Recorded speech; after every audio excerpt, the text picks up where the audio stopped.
show our hearts, yeah, entirely. Deliver me from reality and take me to my fantasy. Hello, everybody. Thank you very much, Larry. We are here on a beautiful afternoon for football. Today, we're set for a good AFC matchup between the Cleveland Browns and the New England Patriots. And the Browns are able to cover this one up.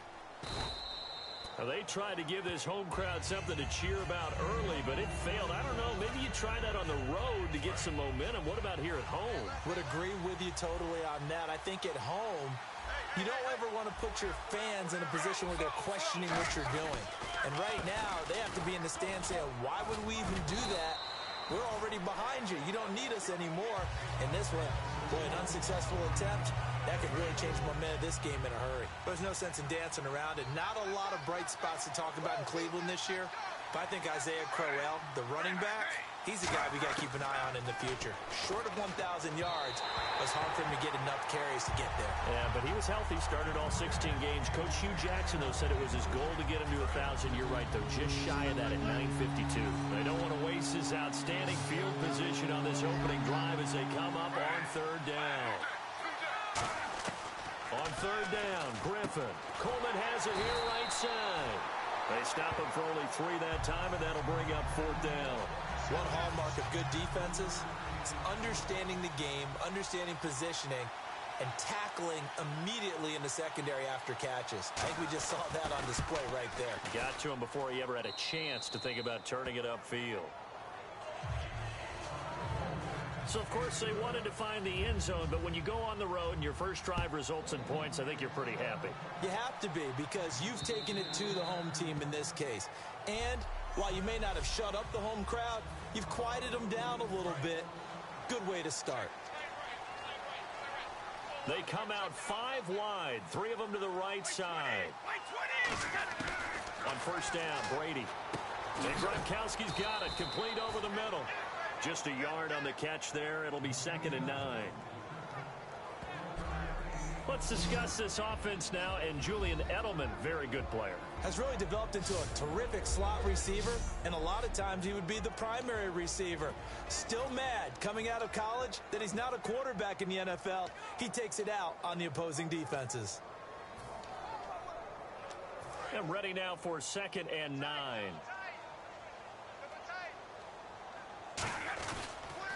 Now a first carry for LeGarrette Blount. And some room to work. And they're able to get this one across the 35. It's a gain of 11 yards that time, and it produces a new set of downs. And LeGarrette Blount just does not go down easy. You know, from my experience as a defensive back, this was a difficult guy to try and tackle because of the force that he runs with, and he's not going to be daunted no matter it's the first quarter or the fourth quarter, Brandon. Well, what shocks me about last year, 18 touchdowns. I mean, the yards were pretty good, 1161. But when I think of New England, I don't think of a running back getting 18 touchdowns. Now, that to me, it was the combo that made the 2016 season for him. Most yards in his career, most touchdowns in his career by far. And he's the type of guy that, hey, you want to give it to me inside the 5? He doesn't believe anyone's going to stop him. And that is incomplete. Gronkowski, the intended target, and it's 4th down. It's always tough for the guys throwing the football when they think they've got a completion and the ball's almost there, and then someone sneaks a hand or two in and bats it away. Here's the battering Ram Blount. Shreds the tackle. And he's got the first down yardage as he brings this up to the 47.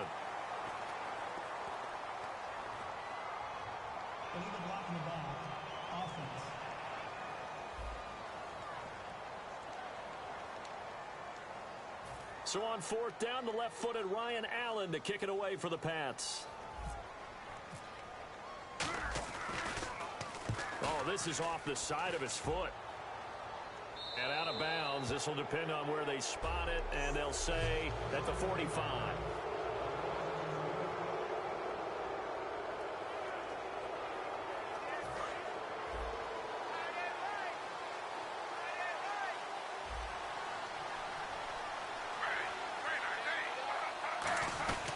They begin with a run by Crowell. And nothing doing. He's immediately taken down at the line of scrimmage. That's going to go as a loss of a yard, and it'll be second down. To me, that's a superior play by the backer because he was allowed to, I think, run free on it and make that play. His defensive linemen, they covered things down for him because offensive guys, the linemen, what they're trying to do, as you know, is block the guy at the point of attack and then climb to the next level and get the linebacker. And you're not allowed to climb. You got a free hitter, and that's what we saw there. And a really nice play resulted for them. It's a gain of 9 yards, and they're going to have a third down. And just a small glimpse there as to why they like this rookie so much. And that's why they lit up a little bit in our meetings with the coaching staff. Yeah, when we talked about him, they did. Yeah, they like his work ethic, you know. And no escaping this time as he'll go down. They got him for a sack. Rob Ninkovich coming in to drop him for a loss of 8, and it'll be fourth down. And we talk about players blitzing all the time. I often laugh and sometimes call it just straight-ahead pursuit. What a running start right back to the backfield for him. Yeah, it really didn't give anybody a chance to get up there and stop it. No, I mean, that's really, really difficult. You're asking a whole lot anyway, but when he gets that kind of a start and comes through clean, oftentimes the advantage definitely goes to the defensive player. Here come the Patriots again on offense, the Super Bowl champions, and boy, they have been able to do it a lot of times, Charles, with unsung heroes, haven't they? Look at the names that led them through the playoffs. Hogan, White, Lewis, guys you just wouldn't think of. Yeah, Deion Lewis, a 5th-round pick, 3 touchdowns against Houston in the divisional round. Chris Hogan, undrafted. He ends up having 180 yards in receptions, including 5 plays of 20 yards or more against the Pittsburgh Steelers. And how about James White, a 4th-round pick out of Wisconsin? Think about who he played behind while he was at Wisconsin, and he turns out to be the unsung hero of the Super Bowl. Would have been the MVP. Alongside Charles Davis, Brandon Gaudin, it's the Patriots in possession to begin quarter number 2. They're staring up at a 3rd and 9 to start it out. Now a play fake. Brady. Gronkowski's got it on the crossing route. And able to break 1 tackle, but then quickly brought down. They get only 4 that time as that leads us to a 4th down. Gronkowski may have had to miss the Super Bowl with the injury, but he was active in that parade, and now he's back on the field. And I'll tell you what, something you mentioned to me is that he was a big cheerleader for his teammates, never hung his head through the injury, celebrated with him all the way through the title. We've seen superstars in the past, when their team does well without them, they're happy, but they recede into the background, right? They get out of the way because it does hurt them a little bit. They do have pride. They want to feel like, hey, without me, they may take a little bit of a step back. But with Gronk, you never saw that. You saw him with him every step of the way, cheering his team on, happy for their success. They went 11-0 without him in 2016, but I know this, they don't want to try it again. No, they want the big fella back. So often you hear defensive coaches talk about we need all 11 on every play in order to be a good run-stopping unit. And sometimes it starts to sound a little cliche. But did you see the free safety on that play? Knifing through and running down the ball carrier. A huge, huge play. And when you have a free safety who can run like that, you've got to turn him loose. And he is going to lose yardage here. It's a loss of 2, now 3rd down. Back-to-back runs that were stacked up. Offensively, now you've got to think to yourself, do we change blocking assignments? Do we change formations? Do we change looks in order to try and get the running game going? That is caught right at the 10-yard line. They pick up 10, but it'll still lead to a 4th down. And how about what Pryor did this year on a 1-15 team? 77 catches, over 1,000 yards, and we saw what an athlete he can be. We saw that in college, but, man, he can do a lot. And now he wants to be a wide receiver, and I think that's where the difference was because you mentioned him being an athlete. He still wanted to be a quarterback, so he's resistant to making the move out wide. And now that he's doing it and doing it on a regular basis, I think this is the baseline of numbers we can come to expect from Terrell Pryor. And a good return as he'll be stopped just shy of the 30-yard line. Okay, partners, New England comes out here to take the field on offense. This is such an interesting story, how they've been able to do it year after year after year. Guys talk about parity in the NFL. Well, New England has kind of transcended that parity, and they've done it with guys that you don't normally think of as household names. The parts keep changing for New England. That's the amazing part on offense, all right? Offensive linemen change, receivers change, running backs change. We know the one constant is Tom Brady, and that's a huge deal for them. But to be able to do it in what you call the parity times, and you're exactly right, everyone's supposed to be pretty equal. New England still a top 10 offense year in and year out. In 2016, they were number 4. And that helped them with a number 1 ranked defense as well. He went backwards there 8 yards, and it brings up 3rd down. They come out with 1 back and 3 tight ends. They'll run it here with Blunt. No gain that time, and it leaves them with 3rd and 11 coming up. Boy, that's a lot of sirloin steak to be taken down for no gain, partner. Are you trying to suggest that he is a huge man? He is not just a big man, a huge man. Big boy. Well, how about the credit then for the defense to be able to chop that big tree and put him on the ground? I know back when you played, it took 4 of you to take a guy like that down, right? Well, that's for sure. And you know what else? I didn't want to challenge him at dinner either. 2 minutes remain here in the first half. Back to Foxborough after this. Here's Ryan Allen now as he'll punt it away for the 2nd time.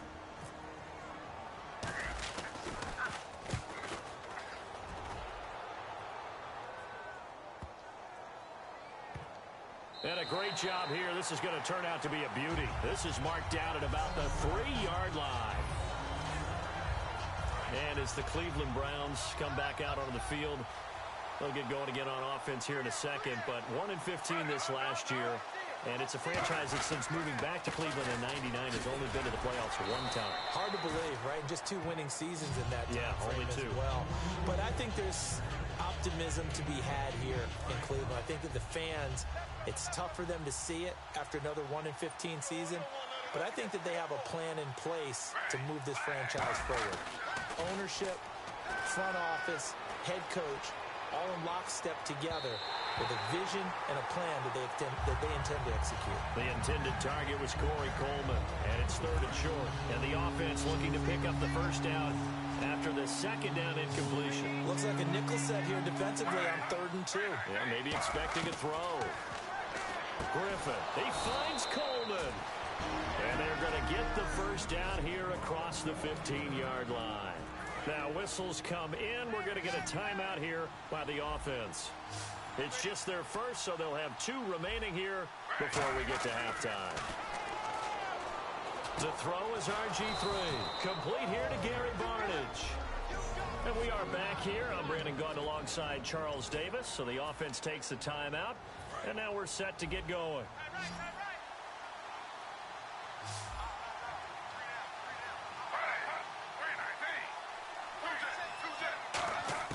Throwing now, Griffin on 1st down. Pryor has it complete. And he's taken down, but not before he gets this into enemy territory across the 40. Coaches really don't care from what position they get this, but run after the catch ability, rack ability, is often the difference between winning and losing and changing field position. They'll throw on 1st down with Griffin. Over the middle, the catch by Coleman. And brought down, but not before they're inside the 25.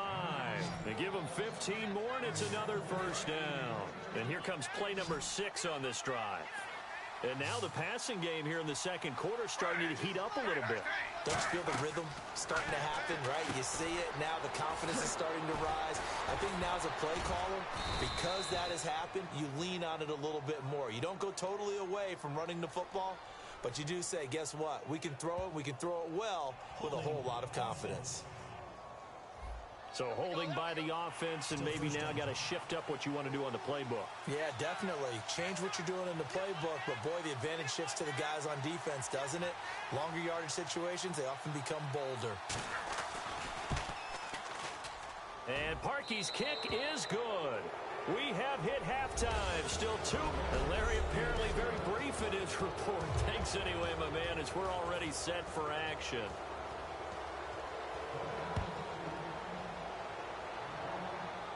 This will be fielded on the back line of the end zone.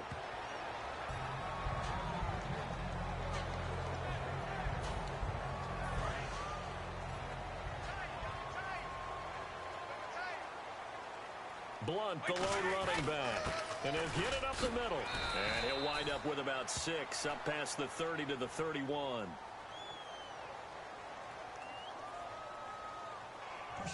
call. Face mask. Defense.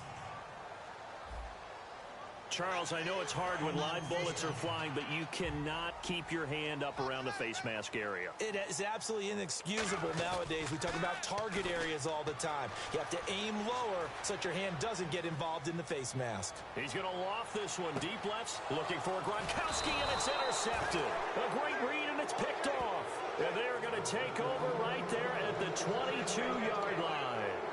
First possession of the third quarter, an interception, so maybe a second-half tone setter. Indeed, and not the tone they wanted to set. That's the equivalent of running out the wrong door and running into your pool instead of running out onto the field. A real dud for that one. Has that happened to you before? No, but I've heard stories about teams actually doing that back in the good old days. And third quarter here, you've got the lead. This is where that strong run game can benefit you. Stayed in bounds there, kept the clock going. I like all the points you just made there. And if you throw the football and it's incomplete, now you've stopped the clock and you've helped out the guys on the other side of the ball. So keep it in the hands of those runners, keep moving it, keep grinding the clock. Well, they haven't had a whole lot of success in the passing game here. Now in the second half, he's thinking, I guess maybe just take a shot deep. I think you're right. Almost looking for a bailout, isn't he? Can my receiver go up and make a big play for me? Can I create a penalty downfield, maybe pick up a... Now look out, Griffin hit, and he lost the football. It's loose. And it'll be first and goal at the 7-yard line. What part do they went empty set there? No backs in the backfield. All receivers out in the pattern. And in this situation, you know what the quarterback has to do? Act as his own blitz control. Yeah, he's got nobody else there to protect No one else there to protect, which means he's got to get rid of the football and absorb the hit, but not go down and fumble the ball. Brandon, that play typifies what we've seen from the offense all day long. They've had no success getting things going. I think for the offensive coordinator, he's got to go to that side of the play sheet that says, try something different. Try into double coverage, and it's intercepted. A great read, and it's picked off. And a big turnover there as his guys will get the football back. Thought they had something going there to break that goose egg here in the second half, but to no avail. Hope was alive until that interception. What a terrific play, taking the ball away after it looked like they were starting a drive. And now that shutout still standing. You know that's something those defensive guys hold a lot of pride on, too. No doubt about it. They're excited about where they are in this game. First play of the drive, let's give credit all around. Excellent blocking, but the guy carrying the ball, he was the finisher. A really nice run. Now it's Griffin. He's going to float this one deep. Well, this is taken in. It's complete. And all the way in. Touchdown, Cleveland. Corey Coleman taking it in. And the Browns add 6 to their lead. And he showcased his blazing speed on that one. Was he wearing football cleats or track spikes? Because he was gone. Big-time play, and just think about what that does if you're a receiver on the team with him. Well, that's got to open things up for you as well, because if I'm a defense, I've got to get back deeper and deeper in order to keep him in front. But I'm not sure how many can actually keep him in front with that speed. And this will be a touchback as that sails over the end line.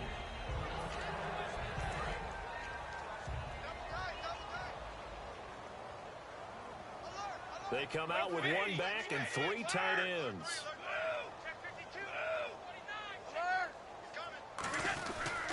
They start on the ground here with Blunt. And some room to maneuver. 5 yards is the tally on first down. That brings up 2nd and 5. 5 yards left for the offense. It's 2nd down. And that's exactly what you want on a first down run. Pick up 5 yards, bring up 2nd and 5. The defensive line, though, they've got to figure out a way to out-leverage the guys up front because the offensive line is winning at the point of attack. Looking for his all-pro tight end, Rob Gronkowski. 3rd down here. Whenever I see a drop like that, I have to kind of take a step back and check myself a little bit. So used to seeing those big guys make big-time spectacular plays that when they drop one, I have to remind myself, we ask a lot out of these guys. Block and catch the football, not easily done in today's NFL. NFL teams last year, a little under 50% on fourth down conversions. This is a bit tougher. 4th and 4. Well, this was just simply excellent defense. On this third down, they had to be alert for the possibility of a pass, but that didn't stop them at all from understanding what was going on when they decided to run the football, and they just swarmed and stopped them for almost no gain. And they'll start this drive with very good field position. A first down carry now for Crowell. And brought down, but not before they're inside the 25. 10 yards on the pickup there. And the Browns are going to have a first down.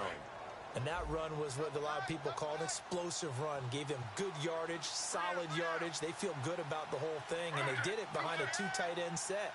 It's always interesting to watch what offenses want to do with the 2 tight ends. Sometimes they line them up together for a power set. Sometimes they put one on each side of the line of scrimmage to balance things out. No matter what, though, when you see 2 tight ends on the field, your first thought is to think run. In this case, the offense was able to run successfully. On second down, here's Crowell. And his rough afternoon continues. He's going nowhere again. Back-to-back stops make it 3rd and 10. So nothing there. I don't know that that's all in the back, though. You got to look at blocking there, don't you? I would agree with that totally. At some point, they have to win at the point of attack. Instead, it was the defense getting it done again and holding them to no gain. And he finds Barnidge. He's got it. And he'll take it into the end zone for a Browns touchdown. Gary Barnidge, a 24-yard touchdown. And the Browns add on to their lead. And nowadays in NFL football, you have to account for all the receivers, sure, but the tight end's such a weapon, and they prove it right there. Oh, without a doubt. And we're seeing now the goal. Now we're going to get a timeout here called by the Patriots. It's just their first, so 2 remaining as they burn one here in this 3rd quarter. Now after the score, it's Parkey on to kick it away. And they will not get a chance to return this one as it's through the end zone for a touchback.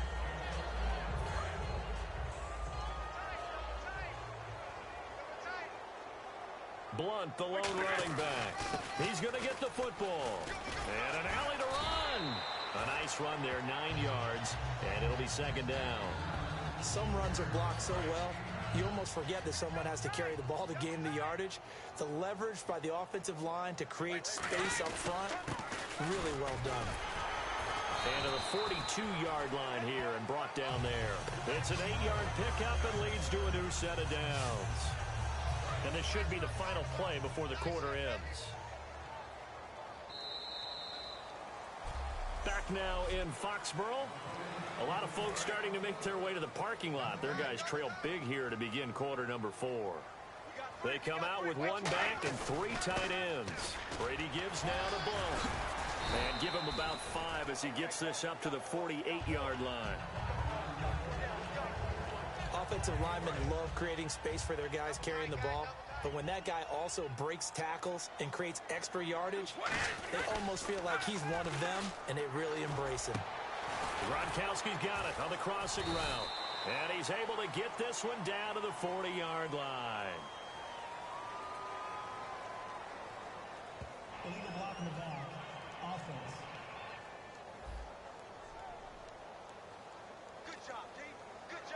So that last play called back after the penalty, 2nd and long here. Here's Blunt. They find some open field here. And he's brought down. A good gain of 14 there, and it moves the chains. So after a run like that, I would guarantee that the head coach is saying to himself, maybe even over his headsets to the rest of the staff, where was that all game long? We needed that. That's the type of run we planned for going into the game. Didn't get much of that, but let's move it forward. Let's build on it, get ready for the next week, and let's go play. Not an ideal spot to be on first down, but I love that the play caller did not immediately abandon the running game and say, okay, we've got to throw it in order to pick it up. Stayed with the run, was rewarded with a big-time pickup. Now they're in 2nd and manageable. Unable to get it to Gronkowski that time, and it's 3rd down. Not too many things get to a quarterback of this magnitude, but I think it's safe to say that pressure can get to any quarterback. And he's obviously a great franchise quarterback, but felt the pressure, threw it incomplete. It's a gain of 4, and it gets him the first. I always appreciate runners who understand situations. That was just 3rd and inches. No reason to dance around in the backfield and try and break off a bigger play. Just go pick up the first down, and that's exactly what he did. And down inside the 15, shy of the 10. 11 yards on the pickup, and that's good for a New England first down. So they're operating in the red zone. Now, that run is one to build on, and I know it sounds like a cliche and it seems like a simple thing, but truthfully, coaches are always looking for something to pull out of a tough day. And right now, this team has had one of those. So that run there, I guarantee that's a clip and save as they move forward and look towards the next game. And he'll tell his team, this is what we're looking for. This is what we planned for. Let's have more of this to start games as opposed to getting it at the end. Give him 8 yards. There's still a few inches to go, though, as it'll be 3rd down and about the length of the football.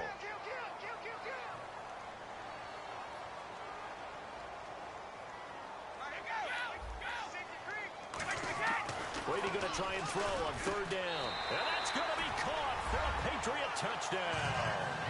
Rob Gronkowski from a yard out. And the Patriots get a score closer. Well, it was 3rd and 1. I was expecting runs, so much for that. They pass it, they score it. That had the feel of the head coach telling the offensive coordinator, you've got 4 downs here. We're going to go for it on 4th down unless there's a disaster on 3rd. Go ahead and take a shot if you want to. And he gratefully accepted the opportunity and did exactly that. If they didn't get it there, that had the feel that they would come back and try it on 4th down. And the Browns are able to cover this one up. Well, 4th quarter, they felt like they needed the football back. Unfortunately, they couldn't get it. And I know the game, and someone has said here that the data says that when a team's expecting an onside kick, 80% of the time, the team expecting it, they do actually recover the ball, which is what we saw here.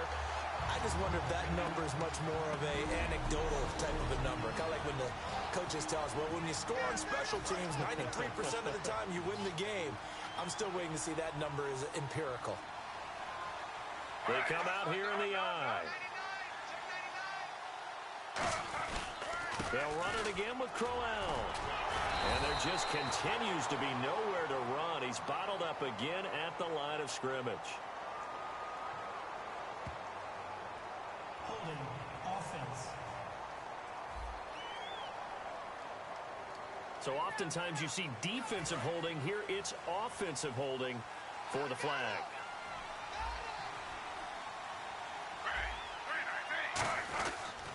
After the penalty, it's Crowell. And his rough afternoon continues. He's going nowhere again. Rob Ninkovich on the stop. Tough day, tough sledding right there, and it's been that way the entire game. Not a whole lot of room to ramble for him. Yeah, you're right. It's been that way all afternoon. Didn't get a whole lot better there. And he's got room. And they do finally get him, but he makes it all the way to the 6.